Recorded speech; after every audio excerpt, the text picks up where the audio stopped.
अस्सलाम वालेकुम नाज़रीन, आप देख रहे हैं प्रोग्राम 7 से 8। मैं हूं करण नाज। और हफीज़ शेख भी चले गए। इमरान खान ने दूसरे वज़ीर ख़जाना को फारग करके तीसरे को मईशत की कमान सौंप दी है। वही हफीज़ शेख जिन्हें अपोजिशन ब्रीफ केस वज़ीर ख़जाना IMF का कारिंदा न जाने क्या क्या कहती रही, और वज़ीर आज़म इसके बरक्स उन्हें काबिल तरीन, बेहतरीन, शानदार, जानदार, माहिर वज़ीर ख़जाना, जबकि हुकूमत सेनेट इलेक्शन में उन्हें मिसले सुरखाब, गौहरे नायाब साबित करने पर तुली थी। वज़ीर आज़म हाउस में मेहमानों को चाय पानी पर टरखाने वाले वज़ीर आज़म उन्हीं हफीज़ शेख को जितवाने के लिए पैदर पे ज़ियाफ़तें दे रहे थे। कोरोना खदशात के बावजूद हुकूमत नाराज़ अरकान को झप्पियाँ और फंड्स की तशफ़ियाँ दे रही थी। सवाल यह है कि आखिर 20 दिन में ऐसा क्या हो गया जिसने हफीज़ शेख को हीरो से ज़ीरो बना दिया। कुछ ऐसा ही असद उमर के साथ भी हो चुका है, जिन्हें खान साहब अपना ओपनिंग बैट्समैन करार देते थे।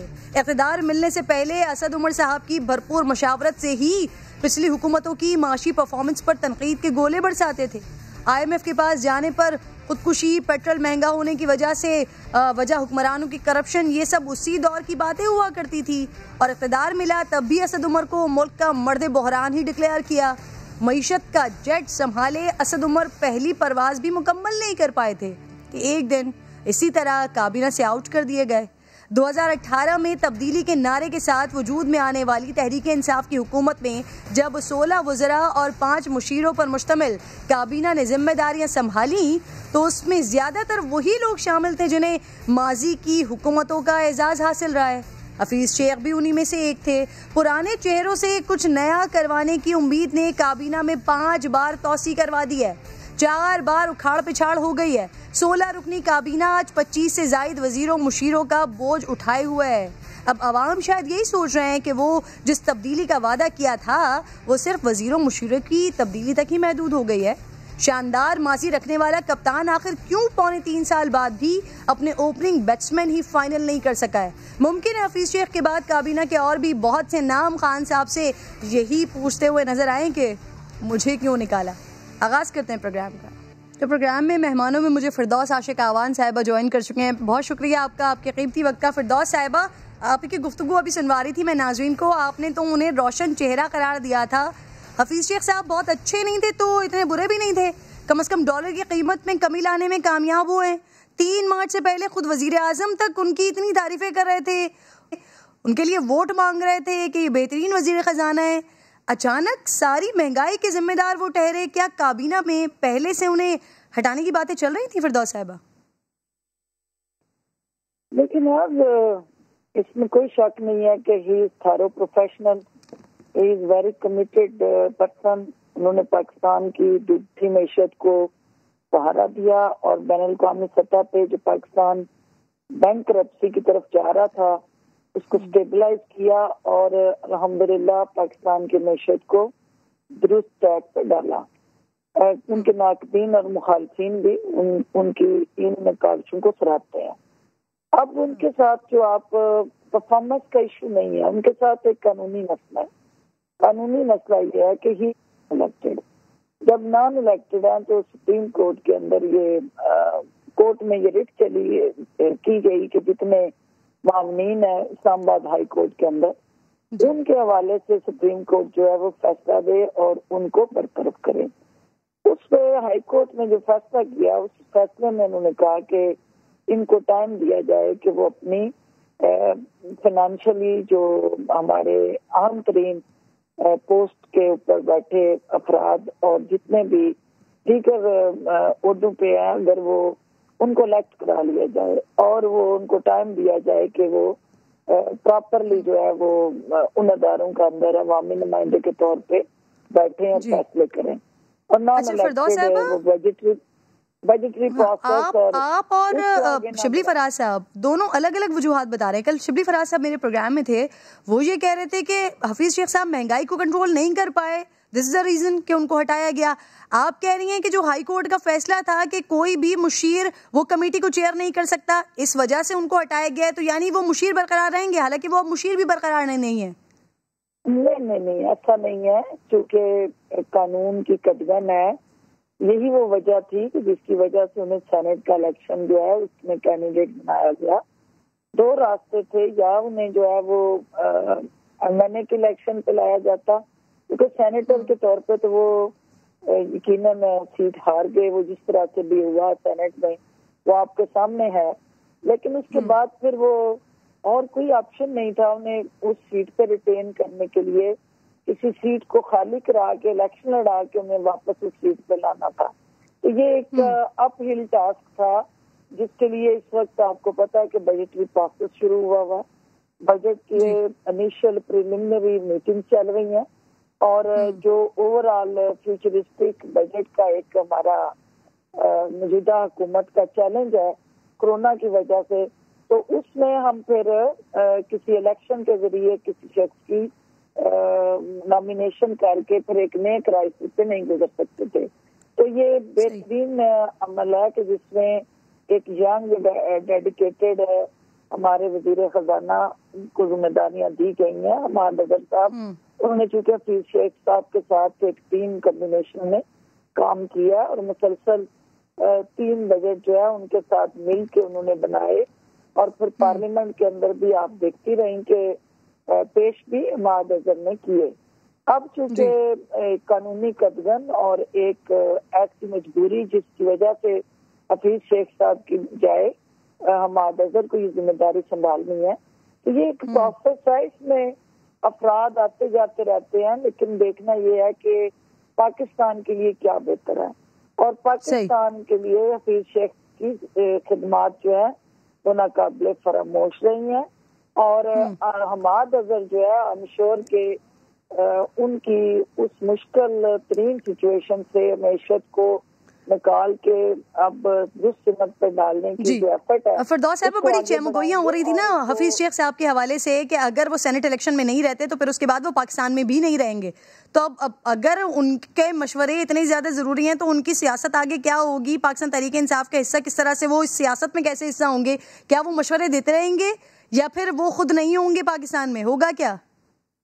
देखिए, ये तो उनकी डिस्क्रिप्शन है और यकीनन पार्टी ये चाहेगी कि उनको उनकी वो तमाम जो बैन अवी सतह पे लिंक्स हैं, कनेक्शन हैं, पर्सनल रेपो है, फेस वैल्यू है, उससे फायदा उठाए। लेकिन एक टेक्नोक्रेट और प्रोफेशनल होते हुए उनको भी अपनी तरजीहात तय करनी है कि वो पाकिस्तान में रह के बेहतरीन खिदमात अंजाम दे सकते हैं या पाकिस्तान से बाहर बैठ के पाकिस्तान के लिए काम कर सकते हैं। उनका मकसद भी पाकिस्तान की जंग लड़ना था, पाकिस्तान के लिए काम करना था और वो किस हद तक उसमें कामयाब रहे ये तारीख बताएगी। और मैं समझती हूँ कि उन्हें पाकिस्तान के बेटे के तौर पे, सपूत के तौर पे पाकिस्तान के लिए अपनी एफर्ट्स जो है वो जारी रखनी चाहिए। ये ओहदे, लेबल्स और पोजीशन जो है ये कौमी मफाद में मैटर नहीं करती। कौमी मफाद में आप मुआशी महाज पे सिपाही बन के लड़ते हैं और उन्होंने आसान तरीके से ये जंग लड़ी है। इस जंग में लेबल के बगैर भी वो पाकिस्तान की बेहतर खिदमत करने के लिए जो उनका एक गुडविल जेस्चर है उसको वो कंटिन्यू करेंगे। अच्छा। और मैं उनको जानती हूँ कि वो किसी सीट के लिए पाकिस्तान नहीं आए थे और ना सीट उनकी मजबूरी थी और वो इस कौम का दर्द लेके इस मुल्क को मुश्किलात से निकालने आए थे। और अगर किसी कानूनी इशू की वजह से एक कानूनी चैलेंज सामने आया है तो उसकी वजह से ये डिसीजन लेने पड़े हैं, तो कोई बात नहीं, इस तरह होता रहता है। सही। अच्छा फिरदौस साहब, मैं सुन रही हूँ ऐसी खबरें भी आ रही हैं कि बाकी भी डिसीजन ले रहे हैं आप लोग, बड़ी तब्दीलियां होने वाली हैं जुमेरात तक। फवाद चौधरी साहब के हवाले से भी खबरें आ रही हैं कि वजारत इत्तलात जो बड़ी ख्वाहिश रही है, देरीना ख्वाहिश रही है उनकी, उनके पास यही रहा है ये कलमदान, वो उनको मिलने जा रहा है। आपके पास इत्तलात है इस हवाले से? कौन इन हो रहा है, कौन आउट हो रहा है? देखिए, ये तो इस्तेकाक प्राइम मिनिस्टर ऑफ पाकिस्तान का है और कप्तान को ये हक है कि वो अपनी टीम को चुने और तब्दीलियां एक सियासी अमल के अंदर रूटीन की कार्रवाई होता है। और मैं पुरुमीद हूँ कि वज़ीर आज़म इमरान खान अपनी टीम के अंदर उस शख्स को हर वो जिम्मेदारी देंगे जिस पर उनका एतमाद है। और जहां पे वो समझेंगे कि किस प्लेयर ने बेहतर खेल सकता है वहां उसकी तैनाती होगी। अच्छा, मुझे फिरदौस साहिबा ये ताबिश गौहर साहब के हवाले से भी बात कर लेते हैं। ये नदीम बाबर की जगह वजीर आजम के मुआविन खुसूसी बराए पेट्रोलियम इन्हें मुकर्रर किया गया है और इनका नाम ऐसी कंपनी से जिस पर पेट्रोलियम बहरान में मुलव्विस होने का इल्जाम है। देखिए, ये फिर जब आप किसी भी शख्स की नॉमिनेशन और उसके साथ जुड़े कोई ना कोई लैकुनास को इंडिकेट करते हैं तो कंपनीज के अंदर लोग काम करते हैं। ओवरऑल जो एक इंटरनेशनल और डोमेस्टिक सिनेरियो के अंदर आपके रोल होता है वो आप खुद ना भी हों तो अगर कोई कंपनी या उसके साथ जुड़ा कोई फर्द जो है किसी जगह जेरे बहस आ जाए तो उसका मतलब ये नहीं होता कि वो फर्द मुल्ज़िम है। और जब तक किसी पे कोई बाज़ाब्ता तौर पे इंक्वायरी की फाइंडिंग्स और उसको मुल्ज़िम ठहरा ना दिया जाए, सिर्फ और सिर्फ उनके नाम आना, किसी को इंडिकेट करना कोई मानी नहीं रखता। और शायद इसके हवाले से प्राइम मिनिस्टर ने तमाम तहकीकात की होंगी और कोई भी जब इस तरह के सीनियर ओहदों पे तैनाती होती है तो उस सिक्योरिटी इदारों से उस हवाले से क्लियरेंस कराई जाती है। और कोई ऐसा शख्स जो पाकिस्तान के लिए या मुल्क के लिए खतरा हो या किसी जगह उस पर उंगली उठती हो या किसी जगह मुलव्वस रहा हो, आप समझती हैं कि वजीर आजम साहब ने ये ओहदा देने से पहले यकीनन तहकीकात करवाई होंगी, मुकम्मल तौर पर जांच करवाई होगी? ठीक है। अच्छा, ये बता दीजिए पंजाब काबीना में भी क्या रद्दोबदल होने वाला है फिरदौस साहिबा? किरण, ये नहायत अहम जिम्मेदारी है और ये सोचे समझे बगैर या किसी शख्स को जांचे बगैर या छाननी से गुजारे बगैर वजीर आजम ऐसी तैनातियां नहीं कर सकते। यकीनन उन्होंने इसकी फीडबैक ली होगी। सही। अच्छा, पंजाब कैबिनेट के हवाले से भी बता दीजिए, वहां पर भी रद्दोबदल हो रहा है कुछ? देखिए, ये सारी चीजें तो प्राइम मिनिस्टर की और चीफ मिनिस्टर की इस्तेकाक है और अगर कहीं पंजाब के अंदर वो देखेंगे कि परफॉर्मेंस आपकी नॉलेज में कुछ नहीं है? देखिए, परफॉर्मेंस ही एक इंडिकेटर है। प्राइम मिनिस्टर की नजरों में जिसने परफॉर्म करना है उसने रिटेन करना है, जिसने परफॉर्म नहीं करना उसे घर जाना है, हर वो कोई भी हो। फिरदौस साहिबा, आपकी नजर में कौन सी ऐसी वजारतें हैं जो परफॉर्म नहीं कर रही हैं?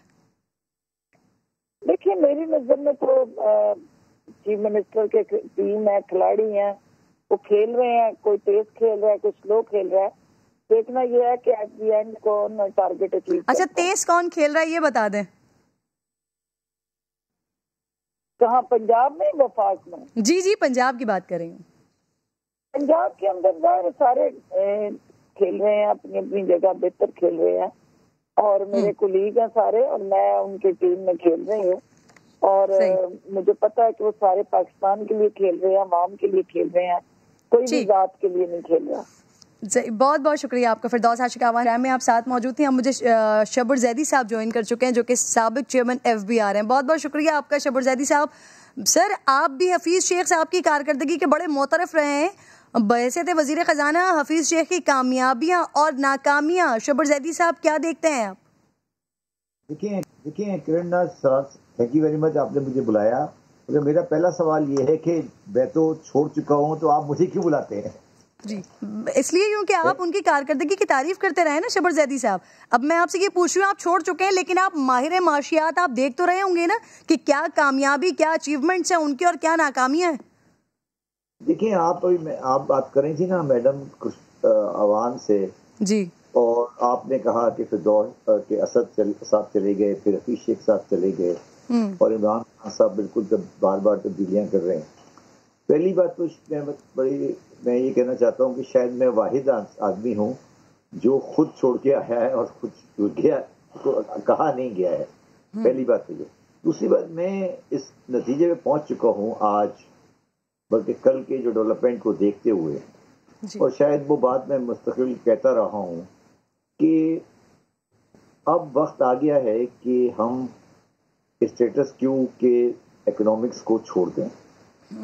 और मैंने ये बात नोट की थी कि जब आदमी कुर्सी पे आता है, क्यू ब्लॉक के कमरे में दाखिल होता है या चेयरमैन FBR के कमरे में दाखिल होता है, तो वो वही उसी सिस्टम में रह जाता है जिसमें सिस्टम चल रहा है।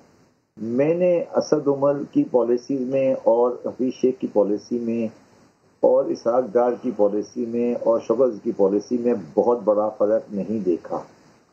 और मैं जब से तकरीबन साल के बाद उस जगह से वापस आया हूँ तो मैं अब समझता हूँ कि पाकिस्तान में मईशत इज़ द मेन टॉपिक, और मईशत में हम जिस तरीके से मईशत को चलाते रहे हैं उसी तरीके में हम उसको एस्प्रीन दे के सही करना चाहते हैं जो मरीज कैंसर का है।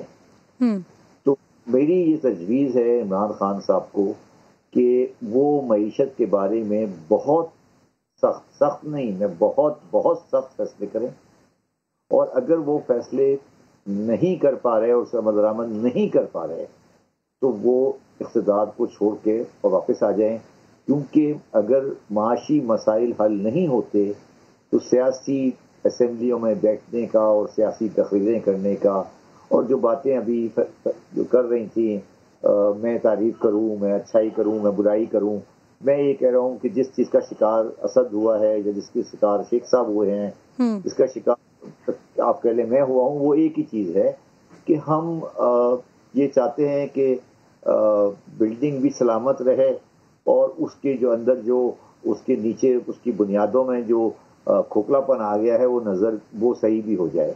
ये नहीं होता, बिल्डिंग की दीवार को गिरा के नई दीवार बनानी पड़ेगी। मैं इस नतीजे पे तकरीबन पहुंच चुका हूं कि पाकिस्तानी मईशत की हमें सर्जरी चाहिए। अब आप मुझे पूछेंगे कि सर्जरी क्या चाहिए।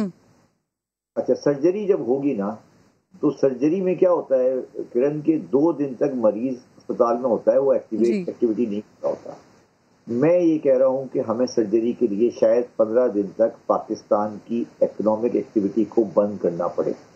आप मेरी बात समझ रही हैं? मैं बहुत बड़ी बात कर रहा हूँ। मैं ये कह रहा हूँ कि तमाम दुकानों को बंद करें और उनको 15 दिन तक ऑफिशियली बंद करें, फैक्ट्रीज को बंद करें, और उसमें एक जो भी आप इदारे को लें और उन सबको रजिस्टर कराएं, तमाम प्रॉपर्टियों को रजिस्टर कराएं जी, तमाम लोगों की गाड़ियां, बैंक अकाउंट बंद करें जब तक वो ये डिस्क्लोज नहीं करें कि वो क्या करते हैं। ये जो हम बाहर बैठ के थोड़ी सी ट्यूनिंग करके मईशत को सही करने की कोशिश कर रहे हैं, ये नहीं होगी और ये हम पछताएंगे। आज मैं जो बात कह रहा हूँ ये आप इसको रिकॉर्ड पे रखिएगा जी, और ये मेरी 40 साला तजुर्बा मेरा। आप समझते हैं ये कॉस्मेटिक से मामला दुरुस्त नहीं होंगे, ये बहुत ज्यादा इसके लिए काम करना पड़ेगा। करेगा कौन ऐसा सर? खान साहब के लिए तो आप कह रहे हैं अगर नहीं समझ रहे आपसे तो इक़्तिदार छोड़ दें। कॉस्मेटिक नहीं, मैंने समझे ना, मैंने ये नहीं कहा छोड़ दें, मैं कह रहा हूँ कॉस्मेटिक का शिकार शेख साहब जैसी शरीफ आदमी भी आए, असद उमर जैसा शरीफ आदमी भी आए, हम्माद अजहर जैसा शरीफ आदमी भी आएगा, ये सब नाकाम होकर वापस चले जाएंगे। इमरान खान साहब भी नाकाम होकर वापस चले जाएंगे। सो आप लोग टीवी प्रोग्राम करते रहेंगे, पाकिस्तानी अवाम इसी तरह रोते गाते रहेंगे।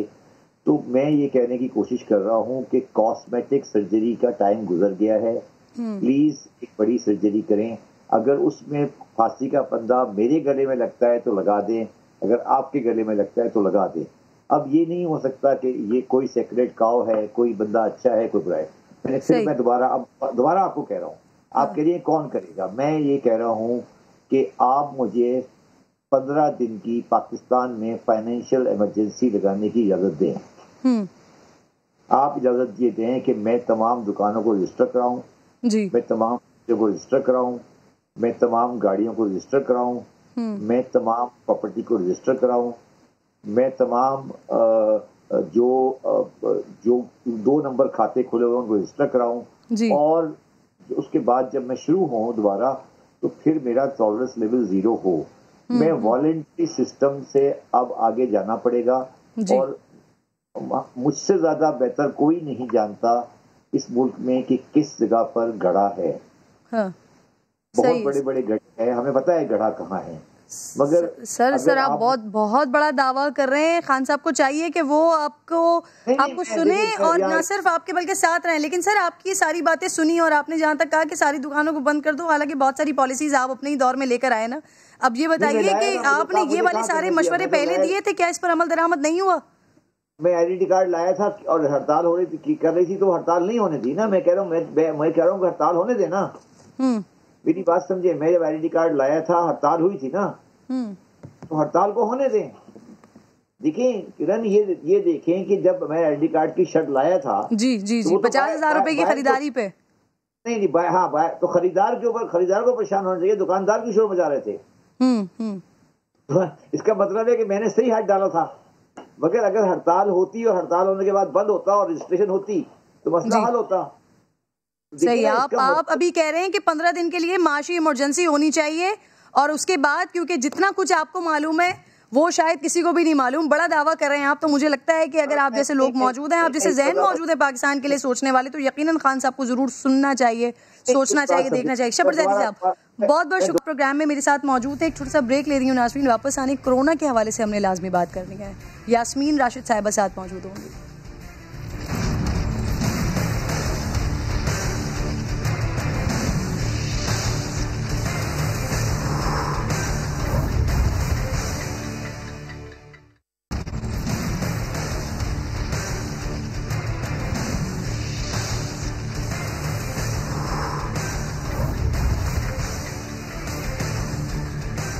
प्रोग्राम में एक बार फिर खुशामदीद कहूँगी नाज़रीन। कोरोना की तीसरी लहर जो कि बहुत ज़्यादा ख़तरनाक होती जा रही है, 3 माह में एक दिन में 100 अफराद इंतकाल कर गए हैं। ये सिचुएशन बहुत ज़्यादा वर्स्ट हो रही है।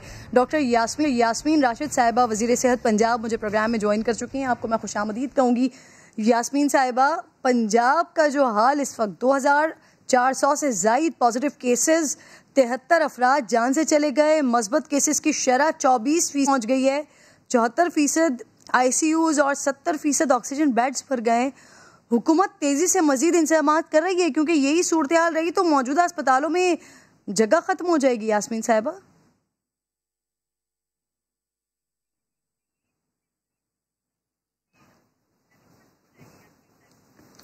बहुत शुक्रिया किरण, आपने जिन चीज़ों की निशानदही की है इसके ऊपर हुकूमत की बड़ी कड़ी नज़र है, और हर रोज़ जो हमारा जो कंट्रोल रूम है और हर रोज़ की हम असेसमेंट जो है मुसलसल कर रहे होते हैं। 2 बातें मैं वाज़े करती रही जाऊँ। जब पहली लहर आई थी तो आपको पता है कि आउटडोर में रूटीन का काम बंद कर दिया गया था। अस्पतालों के अंदर हमने बाकायदा सवाए कोरोना के बाकी तरफ जो था इंडोर पेशेंट्स भी एडमिट करने बंद कर दिए थे। अब अल्हम्दुलिल्लाह इस 1 साल के अंदर हमने बहुत कुछ सीखा है।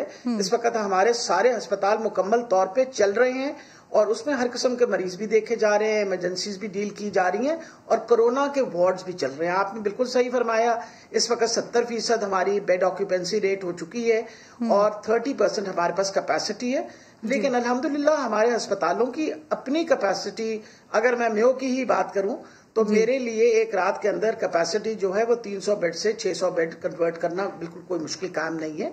वो हमने बैकअप्स रखे हुए हैं। वजह यह है कि इससे पहले ये सारी सिचुएशन जो है, इसी चीज को मद्देनजर रखते हुए आपको पता है कि ये सारी जब पेश की गई चीफ मिनिस्टर साहब के सामने, तो इसी के ऊपर अब जो सख्ती की जाने लगी है कि जी हमने SOPs प्रैक्टिस करने हैं, ताकि ये जो एक वो लहर चल रही है इसमें हम ब्रेक लेके आए, ताकि हम अपना जो ये कर्व है इसको फ्लैटन आउट कर दें। कर्व फ्लैटन आउट का, इस वक्त तो हमारी पीक की तरफ जा रहे हैं ना जी। अगर हम इसको फ्लैटन आउट कर दें, हर 4 में से एक शख्स इन्फेक्टेड। डॉक्टर साहिबा, अब सिचुएशन यहाँ पर ये भी है कि इसके साथ साथ एक तरफ तो आपने हॉस्पिटल की चीजों को देखना है, दूसरी तरफ फ्रंट लाइन वर्कर्स, उनकी भी बहुत बड़ी जिम्मेदारी है और उनको भी फिर वैक्सीनेशन होनी थी। इस बारे में मुझे बता सकते हैं कितने फीसद फ्रंट लाइन वर्कर्स को वैक्सीनेशन हो चुकी है, कितने बाकी हैं?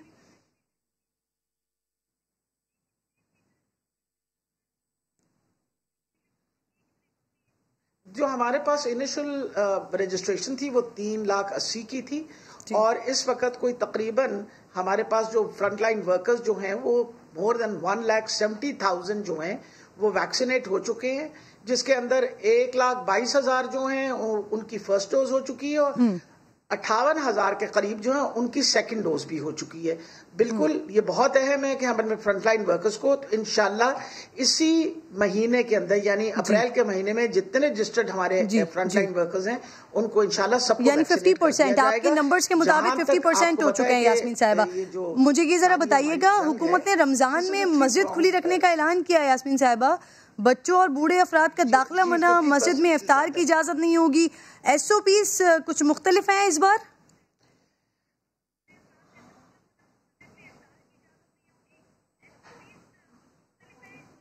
नहीं जी, मेरा ख्याल है जो पिछले साल हमने SOPs रखे थे वही SOPs होंगे, लेकिन स्ट्रिक्टली मैनेज होंगे।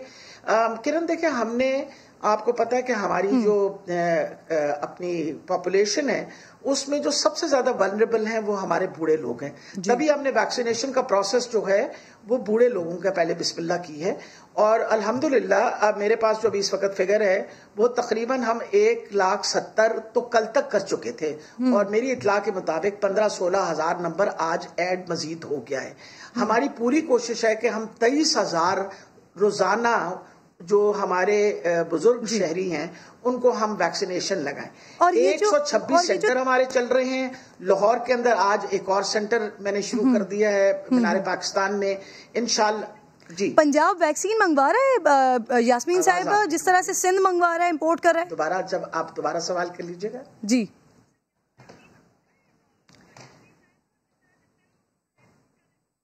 जी, मेरा ख्याल है जो सबसे अहम चीज है कि कल 10 लाख वैक्सीन की डोजेस वैसे भी आ रही हैं साइनोफार्म से और जो NCOC के साथ हमारी डिस्कशन हुई है 70 लाख परचेज इन्होंने की है for the next month. CanSino और साइनोफार्म वालों को they are buying 70 lakh of vaccine जो अगले महीने इंशाल्लाह उनको सप्लाई किया जाएगा। उसके अंदर हमारी जो पॉपुलेशन है उसके तनासुब के मुताबिक हमें भी वो वैक्सीन जो है मिलेगी।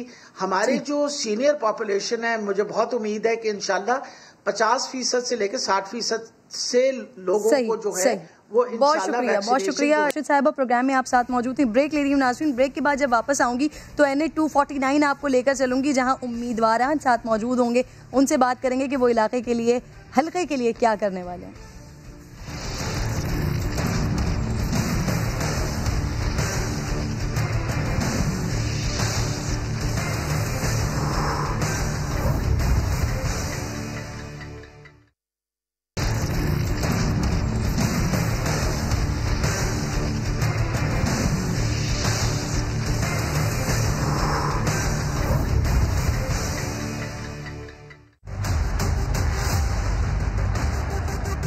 मुस्लिम लीग नून का इलेक्शन ऑफिस और सामने मुझे मिफ्ता इस्माइल साहब भी नज़र आ रहे हैं। आइए आपको उनके पास लेकर चलती हूँ, उनसे बात करते हैं। मिफ्ता साहब, ये बताइए कि इस इलाके में शहबाज शरीफ साहब आए, शहबाज शरीफ साहब ने नारा लगाया, 700 वोट्स उनको कम पड़े थे, वो नहीं जीत सके थे। आपको उम्मीद है आप जीत जाएंगे सर?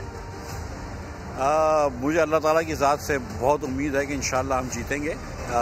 मैं समझता हूँ कि शहबाज शरीफ साहब भी इधर से जीत गए थे, लेकिन बहरहाल अल्लाह ताला को ये मंजूर न था और अगर वो जीतते तो अल्लाह ताला की मेहरबानी से वो इधर काम इतना कर सकते थे कि आज ये इलाके में काफ़ी तब्दीली आ जाती, सही हकीकी तब्दीली आती। साहब, वो कैसे कर सकते थे और अब वो नहीं, तो अगर आप आ जाते हैं तो आप कैसे कर सकते हैं सर? ऑब्वियसली विफाक में आपकी हुकूमत नहीं है, सिंध हुकूमत में आप नहीं है, तो सर आप मसाइल हल कैसे करेंगे? एक सीट से क्या फ़र्क पड़ता है? देखिए, वफाक में जिनकी हुकूमत है फैसल वाडा साहब की, उन्होंने इस 3 साल में कुछ भी नहीं किया और ना इधर पानी दिया, ना बिजली का कोई अच्छा इंतज़ाम किया, ना कचरा साफ़ करवाया, ना नाले लगाए, ना स्कूल बनाई, ना कोई बॉयज़ कॉलेज इस इलाके में कोई ऑपरेशनल नहीं है, एक बड़ी हस्पताल नहीं है इस इलाके में, जनरल हॉस्पिटल जो इस इलाके में ऑपरेशन नहीं है। और फैसल वाडा साहब तो तलाश गुमशुदा 3 साल थे। इमरान खान साहब ने उनको बजाय इसके कि सज़ा दें कि उन्होंने झूठी कसम खाई थी कि मैं अमरीकी शहरी नहीं हूँ, उनको और ऐवान बाला में डाल दिया। सिर्फ 6 सीटों से इमरान खान साहब की हुकूमत है और जब 10 का और हमारा फैसला हो जाएगा तो मतलब 4 सीटें रह जाएंगी। ये तो हम जून से पहले खींच लेंगे। इमरान खान की हुकूमत जून से ज़्यादा चलनी नहीं है और इंशाल्लाह मुस्लिम लीग नून की हुकूमत आएगी। लेकिन देखिए, मैं उनमें से नहीं हूँ जो कि एक्सक्यूज़ करते हैं, जैसे हमारे MQM के भाई भी करते हैं कि हमारी हुकूमत तो थी, हम मुस्लिम लीग नून तो वो इस्तीफे दे रही है सर, इस्तीफे देने के प्लान कर रही है। मेरा जवाब पूरा सुन लो कि जैसे हमारे MQM के भाई बोलते हैं कि हुकूमत के हिस्सेदार तो हैं, लेकिन बोलते हैं हमारे पास पावर नहीं था, हमारे पास इख्तियार नहीं था, हमारे पास झंडा लगाने का गाड़ी पे और हुकूमत की गाड़ी लेने का तो इख्तियार था, लेकिन हमारे पास खिदमत करने का इख्तियार नहीं था। मुस्लिम लीग नून को खिदमत करने आती है। इधर इलाके के लोग मुझे वोट दे के देखें, मैंने अपने वसाइल से, जिस इलाके से मैं इलेक्शन लड़ा था वहाँ पर अपने वसाइल से मैंने पानी के 6 RO प्लांट चला रहा हूँ आज भी। इस इलाके के लोग भी अगर मुझे वोट देंगे इंशाअल्लाह ताला मैं इनका साथ नहीं छोड़ूंगा। सर मैंने सुना है कोई टॉफीज़ वगैरह, कोई लॉलीपॉप्स वगैरह जिसपे आपकी पिक्चर्स हैं वो बनवा के रखी हुई हैं, आपने वो बांटेंगे, इस तरह की कैंपेन भी हो रही है आपकी तरफ से, इज इट ट्रू? देखिए, लॉलीपॉप तो इमरान खान ने पाकिस्तान को दिया है, टॉफी आप दे रहे हैं और कोई काम नहीं किया। मेरा तो ये आबाई काम है, मेरे बाप दादा की फैक्ट्रियाँ थी इस चीज़ की। हम तो बता सकते हैं कि हमने क्या काम किया। ऐसा नहीं है कि हम 1,40,000 रुपये टैक्स भरें साल का और फिर 300 कनाल के मकान में रहें। ऐसा हम नहीं करते। अल्लाह की मेहरबानी से टैक्स भी भरते हैं, बिज़नेस भी करते हैं, ना बैंक से डिफ़ॉल्ट करते हैं। तो हम ये बिज़नेस करते हैं, तो फ्री टॉफ़ियाँ हम बच्चों को दे रहे हैं। बिल्कुल मुफ्त में या खरीदनी पड़ेगी? खरीदने तो बहुत ही अच्छा है मेरी बहन, नहीं तो मुफ्त में दे देंगे। 2 रुपए की होती है। लोगों को कैसे दें? मैं अपने लिए नहीं पूछ रही, मैं लोगों के लिए पूछ रही हूँ। देखिए, अल्लाह ताला की मेहरबानी से हर दुकान पे यहाँ पर कैंडी लैंड की कोई ना कोई कैंडी पड़ी होती है, बिस्कॉनी का कोई ना कोई बिस्किट पड़ा होता है। चलो मैं अपना इश्तिहार भी कंपनी का कर लूँ, करलीस के कोई ना कोई चिप्स पड़े होते हैं। सर आप दो कैंपेन एक साथ दोनों कैंपेन एक साथ कर रहा हूँ मैं। बल्कि मैं सच बताऊँ कि हर दुकान पर जाके मैं ये भी देखता हूँ कि मेरा माल पड़ा है कि नहीं पड़ा, और बहुत मैं मुबारकबाद देता हूँ मेरे लड़कों को। बड़ा तसल्ली बख्श डिस्ट्रीब्यूशन है। तरसील का काम हमारा के इलेक्ट्रिक से तो अच्छा है। ठीक है सर, बिल्कुल लास्ट में मुफ्ता साहब, वैसे आप इहाता कर चुके हैं मसाइल की तरफ, लेकिन फिर भी मैं क्विकली जानना चाहूँगी क्योंकि यहाँ के लोग ना बड़े मायूस हैं। मैं गई हूँ लोगों के पास, उनको किसी से भी उम्मीदें नहीं है बहुत ज़्यादा, ना मुस्लिम लीग नून से, ना पाकिस्तान पीपल्स पार्टी से, ना पाकिस्तान तहरीक इंसाफ से। सर वो 3 बड़े मसले जिनको आपने ऑब्वियसली देख लिया होगा और आप चाह रहे होंगे कि सीट मिलते क्विक आपने उन मसाइल को हल करना है। सर 3 बड़े। देखिए, सबसे बड़ा मसला जो इस इलाके के मकीनों का है वो पानी का है। कम से कम 55% लोग ऐसे हैं जिनको पीने का पानी नहीं मिलता, और अगर मिलता है तो उसके अंदर गटर की लाइन मिली हुई होती है। और सबसे बड़ा मसला, और मैं अगर इलेक्ट यहाँ से हुआ तो मैं अपनी पूरा वक्त इसमें लगा दूंगा और पूरी अपनी सलाहियतों से इस्तेमाल करते हुए इंशाअल्लाह ताला अदालत भी जाऊंगा, हर जगह जाऊंगा और इन इलाकों के मसलों का पानी का हल करूंगा। और ये कभी आके इनको बहाना नहीं बनाऊंगा कि मेरे पास हुकूमत नहीं थी। ये काम नहीं है, आपने मुझे वोट दिया, बाकी काम मेरा है। नंबर 1। नंबर 2, जो मसला है इस इलाके का वो महंगाई है, और ये सिर्फ इस इलाके का मसला नहीं है, पूरे पाकिस्तान का मसला है कि जो इमरान खान यहाँ पे महंगाई का तूफ़ान लेके आए हैं, जिसमें ख़ास तौर पर खुर्द-ओ-नोश की कीमतें बढ़ा दी हैं। ये एक बहुत बड़ा इलाका है। और तीसरा जो मसला इस इलाके का है वो रोडों का है, जो रोड के बुरे हाल हैं, जो रोड टूटे हुए हैं, उसकी वजह से जो है वो, अब देखें अस्पताल यहाँ पर दूर हो गए हैं। यहाँ पे कोई अस्पताल नहीं है, कोई जनरल अस्पताल अच्छा नहीं है। अगर किसी को हार्ट अटैक हो जाए या कोई खातून हमारी ज़चगी में जा रही हो तो ये बड़ी देर लग जाती है। तो ये सब चीज़ें जो हैं इसको एड्रेस करने की ज़रूरत है। वालेकुम। आप खुद यहाँ पर कॉन्टेस्ट कर रहे हैं। इस इलाके के, ये वो इलाका है जिसको आपने एक बहुत बड़ा ग्राउंड दिया बल्दिया का, जिसका इस वक्त बहुत बुरा हाल है, 5 अरब का उसका बजट। फिर उसके बाद यहाँ पानी की लाइनें आपने डलवाई हैं, और मैं इलाके में घूम रही हूँ, यहाँ पे जो मसाइल देख रही हूँ, जगह जगह हाइड्रेंट्स मौजूद हैं। क्या लग रहा है आपको इस बार क्या होने वाला है आपके साथ? लोगों को ये चीज़ें याद रहेंगी? देखें, हमने तो ये सारे काम फ़ायदे और नुकसान की बेस पर हमने अपनी ये पार्टी शुरू ही नहीं की। कारण आपको पता, हम फ़ायदे में थे जब इस पार्टी को हमने शुरुआत नहीं की था। MNAs थे, MPs थे, सेनेटर थे। हमने तो सही और गलत की बुनियाद को बेस बनाकर ये काम सारा शुरू किया, और अल्लाह का शुक्र है हमने 5 सालों में कोई यू टर्न नहीं लिया, अपनी बात पर, अपने मौक़िफ़ पे कायम है। हमारा ये मानना है कि ये दुनिया कोई वज़ीर आज़म, कोई इंसान नहीं चला रहा, ये दुनिया रब चला रहा है। और रब जो है वो जब चाहेगा, जिस वक्त चाहेगा, जिसको चाहेगा इख्तिदार देगा।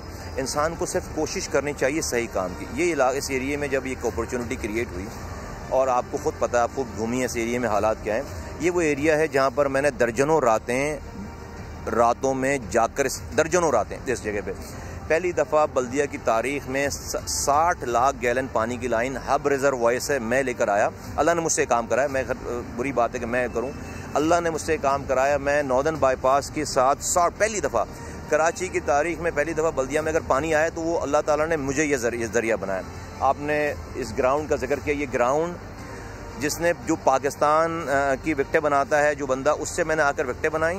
राशिद लतीफ़ साहब को लेकर आया, और लश ग्रीन ग्राउंड बल्दिया टाउन में फ्लड लाइट्स लगाकर मैंने ग्राउंड ख़त्म हो गया। अभी मैं गुजरा था वहाँ से, मुझे देखकर लिटरली रोना आ गया कि यार ये कैसी जगह थी, क्या है। फिर उसके बाद यहाँ पर एक 100 बेडेड हॉस्पिटल तैयार पड़ा हुआ है, कार्डिक हॉस्पिटल।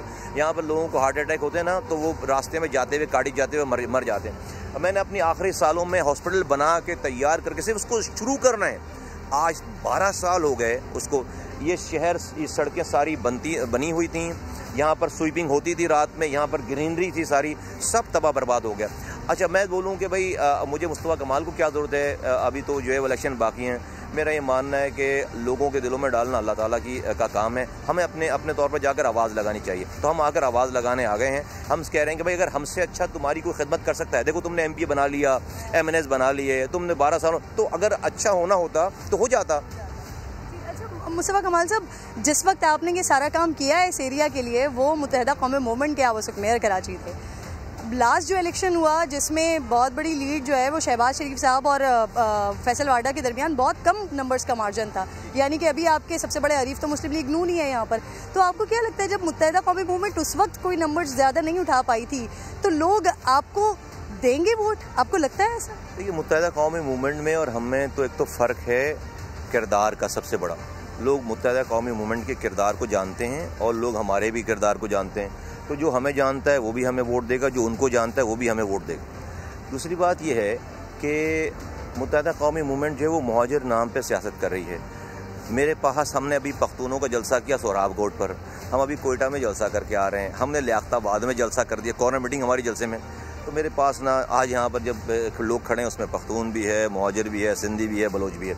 तो मेरे पास कोई बाउंड्री नहीं है कि मैं हज़ारेवाल बरादरी में नहीं जा सकता। जो इससे पहले यहाँ के कैंडिडेट थे, जो यहाँ के MNA थे, हुक्मरान जमात के थे, वो कुछ नहीं कर सके यहाँ पर, तो आपको क्या उम्मीद है कि आप यहाँ पे कैसे काम कर सकेंगे? इमरान खान की 14 सीटें यहाँ से और 25 MPs, वो उनको वो गाइडेंस नहीं दे सकते एज अ वज़ीर आज़म को शहर के लिए, जो मैं दे सकता हूँ उनको गाइडेंस। मैं समझता हूँ कि मुझे इस शहर का इदराक है, इस इलाके का इदराक है और मैं उनको अच्छा गाइड कर सकता हूँ। आप किसी आवाम के वोटों से नुमाइंदे होते हैं तो आप इदारों से बात कर सकते हैं, आप वाटर बोर्ड से बात कर सकते हैं, आप सिटी गवर्नमेंट से बात कर सकते हैं। तो मैं समझता हूँ कि अपनी विल के साथ, अपनी ईमानदारी के साथ, अपने पुराने तजुर्बे के साथ मैं उन सब लोगों से हम ज़्यादा बेहतर परफॉर्म कर सकते हैं। मुस्तफ़ा कमाल साहब, ये वाली चीज़ आपके पास यकीनन इसका एज मौजूद है कि आप यहाँ के मसाइल भी जानते होंगे और आप उसके हल भी जानते होंगे। सर, क्विकली ज़रा बल्दिया वालों के लिए 3 बड़े मसाइल और उसका क्विक हल, कि आपके पास ये सीट आती है और फौरी तौर पर हल क्या हो सकता है? देखिए, मैं कोई भी वादा नहीं कर रहा बल्दिया वालों से कि मैं ये कर दूंगा,